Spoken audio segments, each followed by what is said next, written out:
Ok, voltamos com Memórias de Pato Branco neste sábado, entrevistando o catarinense, pato-branquense por adoção, Léo Piva, né? E com 19 anos aqui chegou, trabalhando com os Gabriel, e tem 50 anos completando então este ano de Pato Branco, capital do sudoeste do estado do Paraná.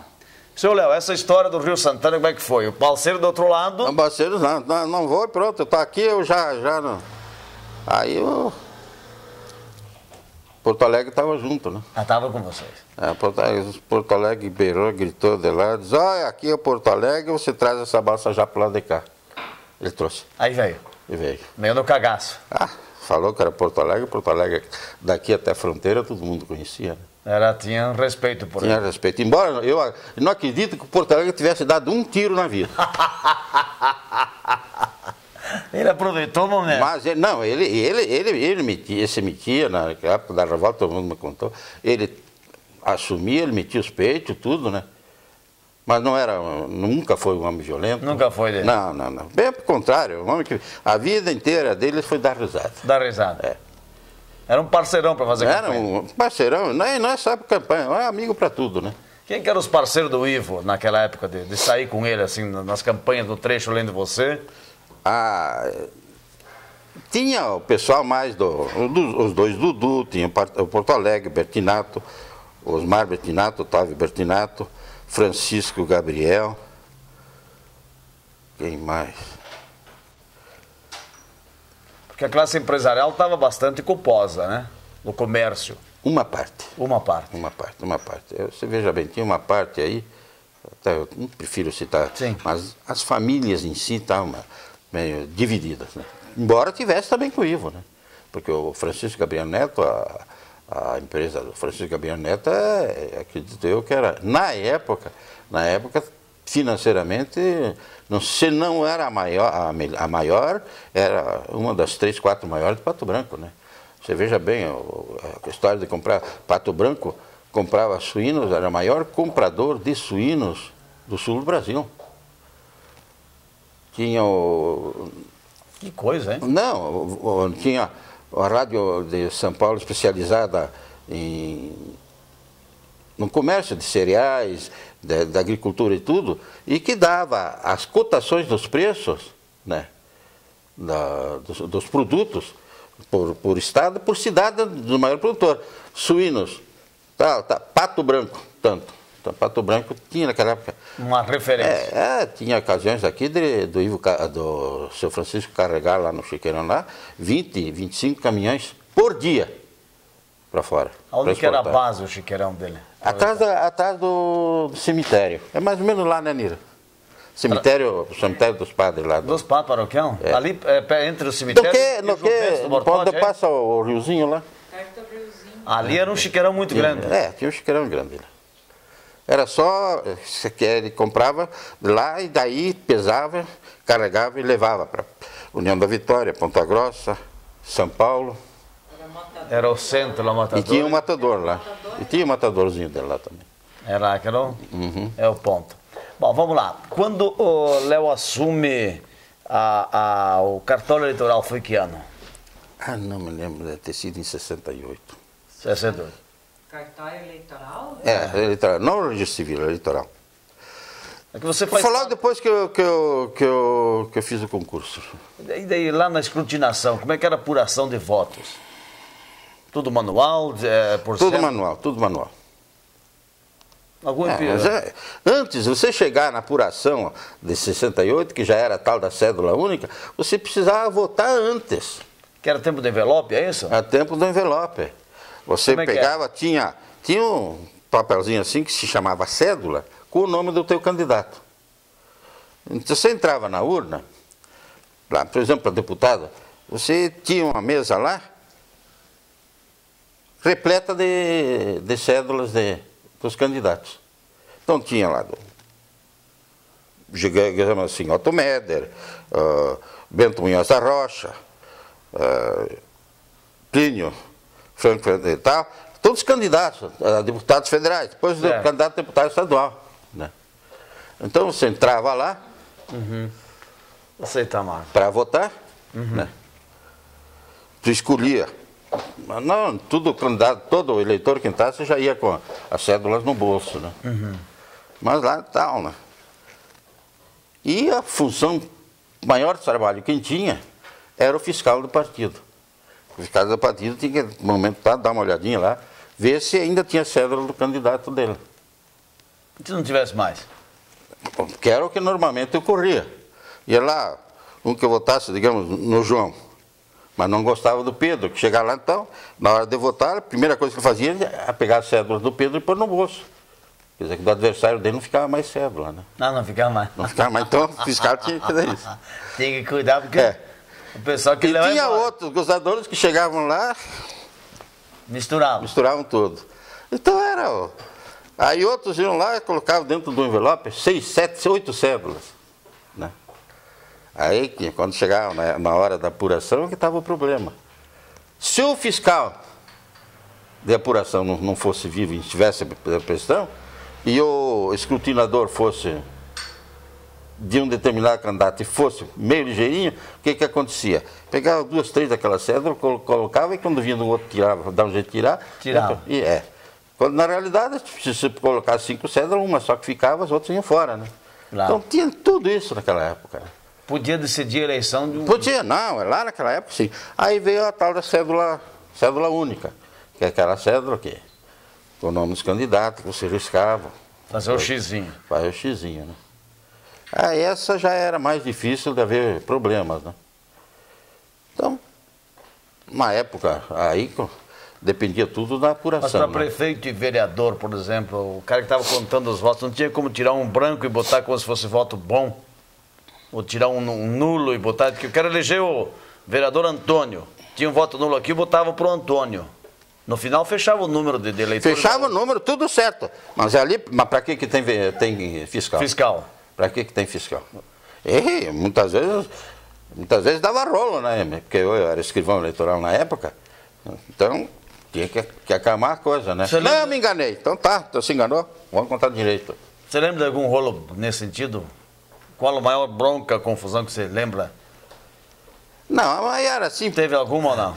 As maiores bronquinhas que tinha era quando tinha, digamos, um chegava lá, riscava 2 nomes, por exemplo. É nulo voto. Nulo voto. Mas um fiscal, um escrutinador meio vivo, largava para um candidato. Se na hora não pagasse, passava. Só que de vez em quando estourava, né? Aí quando estourava, tinha gente que fazia um exercício danado para contornar a situação. Às vezes até pegar o escrutinador e mandar. Chegou a acontecer de tirar esse escrutinador? Já, chegou, claro. Chegou. E uma coisa, você falou dos mapas que podia muitas vezes o cara sai daqui eleito e no final não se eleger. Uma coisa que eu como escrivão, eu tinha um cuidado muito grande aqui em Pato Branco, porque eu era escrivão, mas era totalmente uma pessoa, digamos assim, que os partidos do contra, a ala do Tomazoni, tinham certas ressalvas, o que eu não tiro a razão deles, porque eu sempre fui Tomazoni. Embora nunca, até hoje eu não acredito, mas nunca fiz nada que de irregular. Lá dentro o serviço tem que ser feito direito, então era feito direito. Mas eles tinham dúvida, então eu também não dava chance para isso. Margem para nada. O que eu fazia? Os boletins, eu tinha um cuidado de cada boletim de urna distribuir para os representantes do partido. Embora isso fosse de lei, mas eu tinha o cuidado de fazer. Por quê? Era feito o mapa geral no final. Tinha o secretário-geral da apuração que fazia o mapa. Fazia o mapa geral baseado no quê? Nos boletins de cada urna. Então os boletins tinham que fechar com o mapa. Aí os partidos tinham os boletins, eles já iam fazendo também o mapa deles, né? No fim tinha que fechar. Se havia uma dúvida, vamos ver onde é que... A dúvida logo você sanava, não tinha problema. Só que lá em cima, meu amigo, lá em cima a coisa é outra, né? Tinha algum resultado que se modificava lá? Ah, meu amigo, eu cansei de ver a gente sair daqui com determinado número de votos principalmente candidatos paraquedistas, e chegar lá e desaparecer. Tinha mais nada. Não tem mais nada. Como? Aí ele vinha. Como não teve? Depois da apuração feita tudo, como é que... Cadê meus votos? Cadê meus votos? Não, tá aqui, ó. Mas não tem, porque já perdia prazo, perdia tudo, né? E sei, não cito o nome, porque não dá, porque a gente pode falar que de candidatos, de deputados que se elegeram e reelegeram dessa forma. Vereador, o senhor lembra de alguma recontagem que fez um vereador que estava eleito, perdeu o mandato, um que não estava, recontando os votos, ele voltou? Não, isso não teve. Teve uma vez, eu me lembro bem, que o juiz determinou aqui, era o doutor Pimentel também, determinou que se fizesse uma recontagem dos votos de 3 urnas por causa da votação de 2 vereadores. Os 2 praticamente do mesmo partido. Por quê? Porque tinha terminado os 2 empatados. E o empate se caracterizou nas últimas 3 urnas. Nas 3 urnas, senhor? Foi feita a contagem, mas não, mantido mesmo empatado. E se elegeu o mais velho, era o doutor Jauri Souza e o doutor Dinó. Você conhece o doutor Dinó, né? Aqui de Pato Branco. O doutor Jauri Souza era mais velho e se elegeu o Jauri. Pela idade? Pela idade. Para prefeito, o senhor lembra de alguma eleição bem disputada? Ou que a recontagem, teve que fazer recontagem de Pato Branco, na história política de Pato Branco? Teve recontagem para prefeito? Nunca houve recontagem. Nunca? Nunca. Nunca foi questionado? Nunca houve recontagem, nunca foi questionado. Candidatos perdiam, ficavam de cabeça quente e tudo, mas recontagem não houve. Uma encrenca política, o senhor lembra que deu por causa do resultado de uma eleição? Como é que era abordado ou depois da eleição? Tranquilo? Não, depois da eleição tranquilo, né? Aqui não. Aqui terminava uma eleição, o maior que eu acho e reputo, sempre foi o grande defeito de Pato Branco, e até hoje, termina uma eleição, ele já começa a pensar na outra. E vai, e não se unem. Não se unem. Olha, Carrapicho, você é candidato, você é vereador e tudo aqui, mas eu não sei se já notou que os políticos de Pato Branco permanecem, agora já não, nem tanto, mas naquela época, quem era da ala do Candinho era do Candinho, quem era do Tomazoni, quem era do Anibel Antigala, e não, terminada a eleição, já cada um procurava fazer, mexer, preparar a campanha dele e do partido dele para a próxima eleição. Muito diferente do que age em Beltrão. Beltrão se une. Beltrão sempre foi assim, eles lutam, se engalfinham, vão até as vias de fato, talvez. Já ocorreu. Terminou a eleição, meu caro, acabou. Vamos trabalhar pelo município. Aqui em Pato Branco, não, infelizmente. Tem essa... Aqui em Pato Branco, não.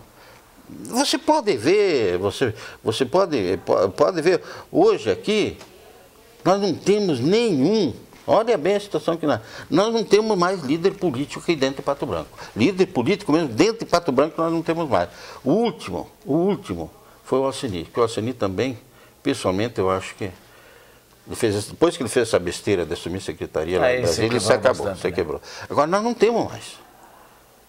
Deputado estadual? Nós não temos deputado estadual. Vou dizer que o Agostinho Zucchi pode até se esforçar e tudo, mas não é o que nós tínhamos antes. Depois que o Ivo largou, acabou-se. Todos os deputados que vieram não tinham aquele carisma que o Ivo tinha. O Robusato trazia alguma coisa para o município, o Ivo trazia outra. Ia alguma coisa para Beltrão, vinha outra aqui. Era disputado. E Pato Branco tinha as coisas. Beltrão não. Agora é totalmente o reverso. No tempo do Tomazoni, eles não iam mexer na delegacia da Receita aqui, não. Não tinha requião, não tinha nada que mexesse. O deputado tinha mando político. Mas ele fazia. E ele olhava. Agora você veja bem, quantos deputados estaduais nós elegemos depois? Essa retomada, eu acho que é urgente para Pato Pato Branco. urgente.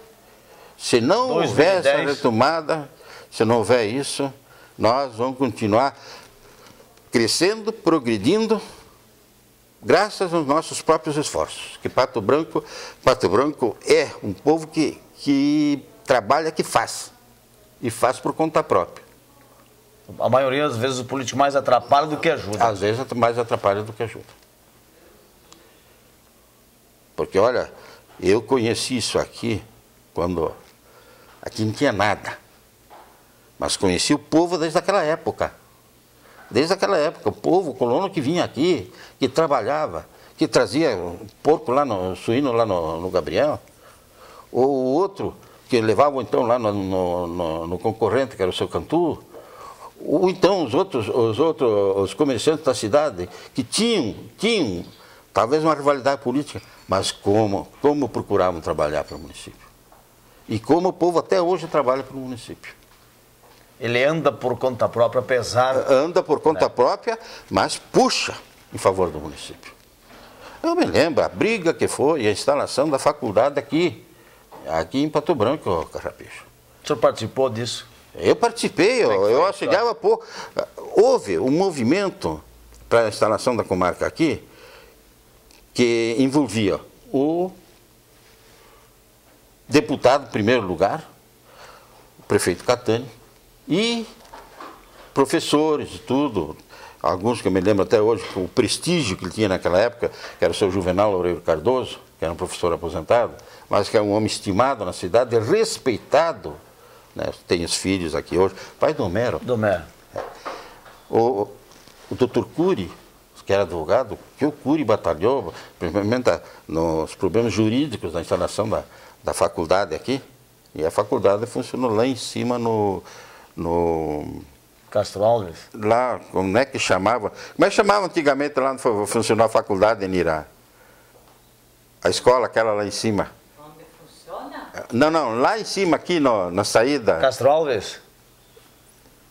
Primeira faculdade ou não? O nome era outro. Era outro. É aquela que tem toda quadradinha lá, as casas. Aqueles quadradinhos ali na... Puxa. Na Itacolomi, né? Me escapa o nome agora. É um pouco... Precisa ver a luta que foi aquilo. O bispo de Palmas, por causa da faculdade dele, não queria. Chamou lá, chamou o Ivo, chamou o Catani lá, e diz, não, nós vamos fazer o seguinte, vamos puxar uma extensão da faculdade de Palmas para Pato Branco, não dá e tal, não sei o quê. E tentaram convencer, até que o Catani perdeu os estribeiros e mandou bispo não. O seu Alberto... Mas mandou. E o Catani sempre foi um homem que lutou por Pato Branco, rapaz. O Catani lutava. O Ivo também trouxeram e foi criada a faculdade aqui. Que mais tarde foi transformada, assumida pelo Cefet, né? Pelo Cefet, hoje que, aliás, rendeu mais de 10 milhões de uma trabalhista absurda, né? Que lá também, eu não vou nem prefiro nem falar. Já não sou advogado trabalhista porque não gosto desse tipo de coisa. Como advogado, como promotor, o senhor lembra de caso, depois como advogado, trabalhando no crime e tal, acompanhando, uma história assim, de um caso que marcou sua vida e repercussão, que o senhor poderia contar para o nosso telespectador para encerrar o nosso programa? Eu tive um caso seríssimo com um promotor quando estava em Barracão. Em Barracão ocorreram uns fatos lá que revoltaram a população. Mataram dois motoristas de praça, né, taxistas, e em determinada ocasião mataram um taxista que tinha um filho excepcional deficiente. Né? E era um taxista extremamente benquisto na sociedade. E foi perto da época de férias, né, do férias forenses. E lá pelas tantas, eles se reuniram e tal, foram lá em Pérola, me parece, pegaram um sargento da polícia que era delegado lá, sei que acabaram prendendo 6 6 pessoas que diziam que tinham matado o tal do taxista. E prenderam também a dona de uma boate lá. Aí levaram tudo lá, era promotor, estava na época de férias, não tinha juiz, não tinha nada na comarca. Mas as minhas férias de promotor não tinham sido cassadas, então eu estava respondendo para o Pato Branco, Santo Antônio, Capanema, né, e Realeza. Eu fiquei lá, estavam uns presos, e o povo revoltado. Cercaram a delegacia. Cercaram a delegacia. Né? Aí, foi no... Eu me lembro que foi na sexta-feira, eu fui lá, e aquele povo na frente, e tudo lá, e olhavam para mim, berravam, gritavam, e eu conversei, e tentei acalmar, né? Entrei lá dentro, vi os presos, tinha um, que era um taxista também, e que era amaziado com aquela dona do coisa. Do bordel. É, não é, e estava todo quebrado no chão. Mandei trazer um médico para atender, ver o que está acontecendo, porque não podia deixar lá. Afinal de contas, se fosse o pior criminoso, o Estado é responsável pelas coisas. O médico falou lá, diz, olha, eu desconfio que houve lesão séria na coluna vertebral. Eu disse, então leva para o hospital e dá um jeito. Eu não levo para o hospital, porque ele me põe fogo no hospital. Barbaridade. Aí eu peguei, fui lá fora e a turma toda revoltada. Eu conversei aproximadamente umas 2 horas com eles. Prometi, olha, não se incomode, ninguém vai soltar. Eles vão responder processo. Segunda-feira, o juiz substituto voltando para Santo Antônio, que o juiz substituto, que na época de férias, resolveu sair no final de semana ir para o Rio Grande visitar as famílias lá que não podia sair, né? E eu não podia fazer nada. E eu pode ficar tranquilo que eu vou, inclusive, processar, vou pedir a prisão preventiva deles e tal. E fui falar com o delegado lá. Cheguei, aquele delegado tinha prendido. Certo. Não, eles já confessaram que foram eles. Então deixa eu ver a confissão. Não, ainda não tomamos por escrito. Tome já a confissão. E o rapaz aquele lá, quem foi que espancou ele daquele jeito? Aí um outro, bom, isso aí eu vou apurar também, que eu não admito espancamento, serviço e tortura na minha comarca. Foi o meu erro. Foi o meu erro. Depois te explico. E aí saí, né? Fomos para casa, então estava no apartamento, estava eu e minha esposa, e os 2 piá, aquele que faleceu e o mais novo. O senhor João, ainda novo. Hã? O senhor tinha quantos anos nessa época? Ah, não era novo, eu tinha, foi em 62, eu tinha já... 72, então. Não, foi em 82, eu 82. tinha 44 anos. 44. É. Aí estávamos lá, foi uma determinada hora. Ah, eles fomos na casa, inclusive na casa de uma tia dela, que era César de Imóveis, ficamos lá até uma determinada hora, 11 horas, 11h30, quando telefonou um primo dela, Tanira, que estava lá, que é um rapaz que estava de férias, né? Ele telefonou e quis falar comigo, tio, o senhor se cuida, que eles estão se reunindo tudo lá num posto, provavelmente vai haver qualquer coisa na delegacia hoje. Eu peguei ela e fui para casa, né? Daí a pouco, quando cheguei lá, um telefonema anônimo.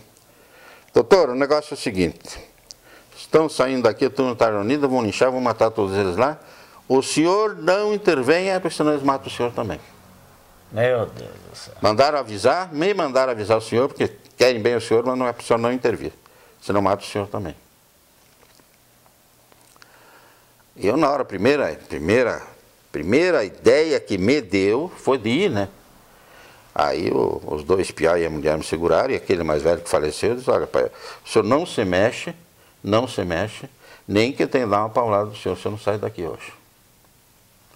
E daí a pouco nós vimos o povo passar. E aí eu dei um telefonema para a delegacia, olha, eu não sei o que vai acontecendo, só você me ponha o Eugênio Dias e um outro preso lá, que tinha pegado um cara que tinha lá, metido uma nota promissória fria, me dá um jeito nesse aí, que se acontecer com esse, vocês que vão responder. Pro carcereiro, um outro que estava lá. Se eles puseram dentro do gabinete delegado, enfiaram debaixo da escrivaninha os 2, E daí a pouco o povo chegou. De cima da minha casa, da sacada, eu via os caras passando. Passando. Meu amigo, a delegacia estava longe, porque tinha uns 300, em linha reta não dava 300 metros. E era isso, já era madrugada. E a gente começou a escutar os gritos. Eu isso aqui, de repente começou a escutar o baque das batidas que eles davam nele, as pauladas, as coisas todas. Resumindo a história, mataram 7. Meu Deus. Lincharam 7. Aí, o que eu vou fazer, né? 4h30 da madrugada, chega o delegado, que é um pobre coitado, um cabozinho da polícia aposentado, velho, com o oficial da polícia lá de Santo Antônio. Pois é, doutor, e tal. Vocês viram alguma coisa quando vieram para cá de Santo Antônio? Não. Então por que vocês não vieram antes aqui? Não, a gente não queria ver, porque senão ia ter que atirar no povo e não dava. Não é atirar no povo, é que a presença da polícia poderia evitar isso aí. Mas não dá, não sei o quê. Não viram nada, não. Daí a pouco chega um ônibus passar por lá, um ônibus que ia ao Rio Grande do Sul, parou, chegou e foi na delegacia, vimos 7 pessoas jogadas mortas lá. Aí estourou o negócio, tudo, né? E a imprensa, tem aquele programa do Flávio Cavalcante lá. Cavalcante. Saiu no Flávio Cavalcante. E ele me telefona de lá, fazendo proposta para mim, como promotor, e dá uma entrevista para ele ao vivo lá, eles mandavam um avião me buscar. Para São Paulo. Eu, não, eu não saio daqui. Aí vai a Globo lá, a Globo ficou lá 2 dias lá, né? E eu dava entrevista e tudo, me prontifiquei, né? Aí que eu aprendi a não dar mais entrevistas, porque pela televisão você pensa que, não, eu estou falando com você aqui, o que eu estou falando vai aparecer lá. Só que é o seguinte, tu monta assim aqui, o que tu diz, o significado pode ser outro depois. Né? E foi o que fizeram. Pô, o promotor tinha aí a tentar largar a responsabilidade nas minhas costas. Primeiro de tudo, eu não podia fazer nada.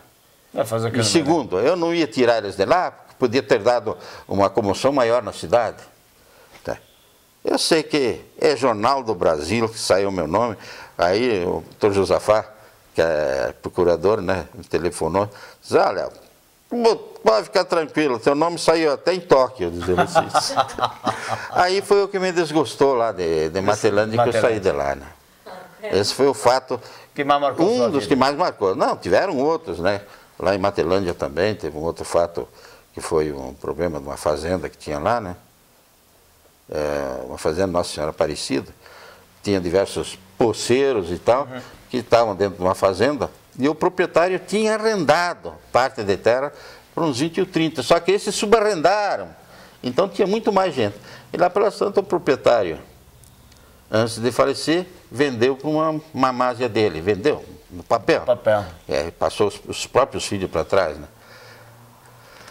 E ela, quando assumiu lá, quis tirar eles de lá, e usou a força, e pegou uma capanga, um advogado de Foz do Iguaçu, que levou uma capangada lá, e maltrataram, queimaram casas, mataram gado, feriram tudo, e tinha aquele estava esquente lá, né, em Matelândia, justamente na época que eu pedi a remoção para lá.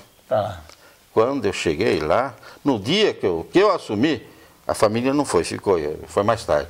No dia que eu assumi, eu cheguei na frente do fórum, assim, ó. E tinha um barbichinha lá que falava.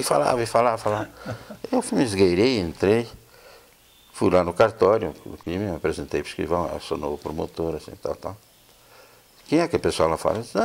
Que lá é o pessoal lá da fazenda Nossa Senhora Aparecida. O que estão fazendo aí? Estão esperando o senhor para falar com o senhor. Já chegou com o rabo de fogueira. Eu disse, quem é aquele baixinho assim? Aquele é o pastor Otto. Já é. E o que ele faz? Não, é ele que está incentivando, ele que está dirigindo as coisas. Tá bom. Em cima da chave, entrei no gabinete e tal. Entrei no gabinete, a primeira coisa que tu faz é olhar, ver como é as coisas e tal. Estava olhando até, me lembro muito até hoje, estava mexendo no ar-condicionado lá que não funcionava. Ver se funcionava, porque o calor lá é grande. De repente abriu aquela porta e entrou aquela figurinha. Eu olhei para ele. É o senhor que é o novo promotor? Sou eu. Eu quero falar com o senhor. Tudo bem, o senhor quer falar comigo? Eu já sabendo quem era, eles vão entrar no salão. Quer falar comigo? Sim. Então o senhor vai lá fora, fecha a porta, bata, peça licença, se eu der licença, o senhor entra. Ele me olhou assim, firme, né? E fez, e foi, né? Voltou. O senhor dá licença? Pois não. O que era? Não, é por respeito ao primeiro Nossa Senhora Aparecida, não sei se da fazenda, se o senhor já ouviu falar, já ouvi falar. Pois eu quero falar com o senhor a esse respeito. O senhor é poceiro, agricultor? Não. O senhor é um dos proprietários da fazenda? Não. O senhor trabalha na fazenda? Não. Então não tenho nada que falar com o senhor. Se o senhor falar fora disso que eles venham aqui, uma comissãozinha daqui para eu vou falar com eles. Mas está terminado o assunto. Acalmou tudo, rapaz, não houve mais bronca. Mas nada, acabou. Lá na hora eles acalmaram. Vieram lá e eu falei, olha, eu vou denunciar os caras. Assim que eu recebi o inquérito, tá? Um inquérito que veio para mim grosso assim. Desse tamanho. Aí eu denunciei todos, inclusive a proprietária, porque era um abuso, né? Eles estavam lá em cima, talvez irregularmente, mas também regularmente porque uns tinham recebido do antigo proprietário autorização para trabalhar lá. E empreitaram para outros. Quer dizer que a autorização legal existia, né? Claro. Mas aí eu denunciei tudo, fiz uma denúncia lá e pedi a prisão preventiva de todos, né? Inclusive da proprietária, né? Só coisa boa. Não, mas não foi. Foi lá. Não, foi uma época boa que nós tivemos em Matelândia, um povo muito bom. Bom, né? Conheço aquela região. Povo muito bom. Anira. Barracão, o povo é bom, tudo.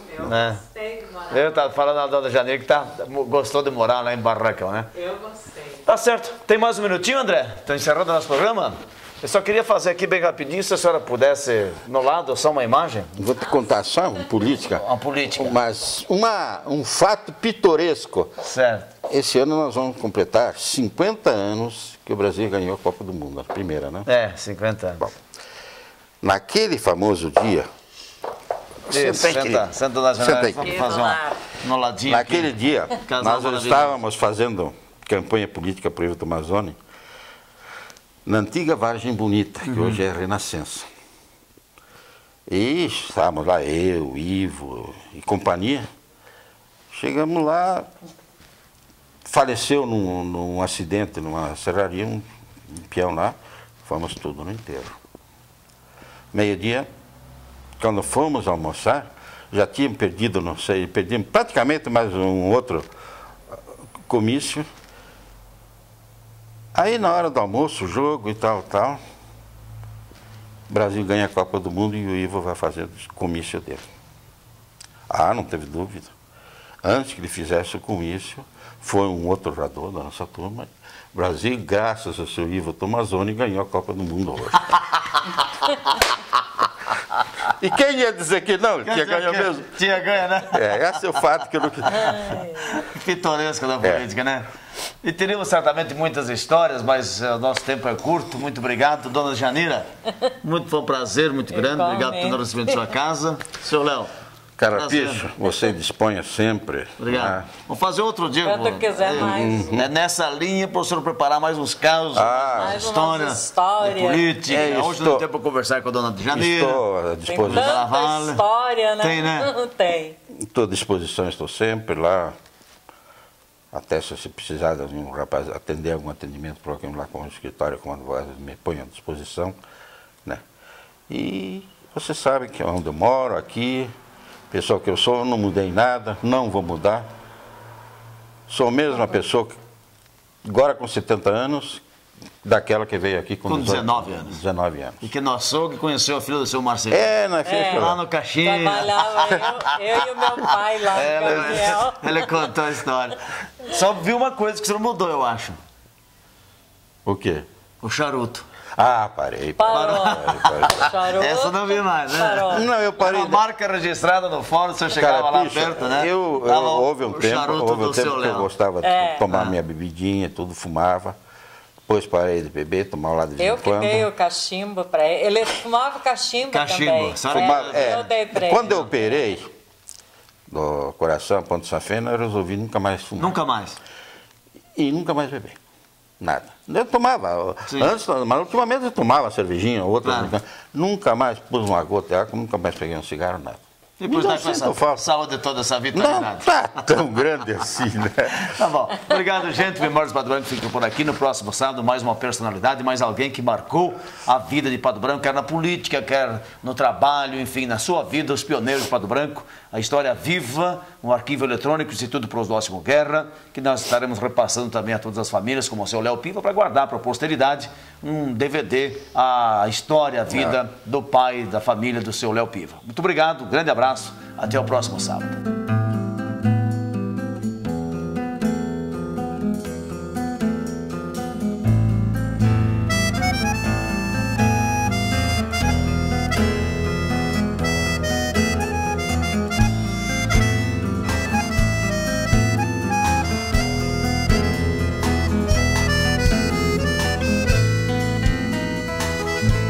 O matiz caboclo pinta o céu divino pra morar sozinho.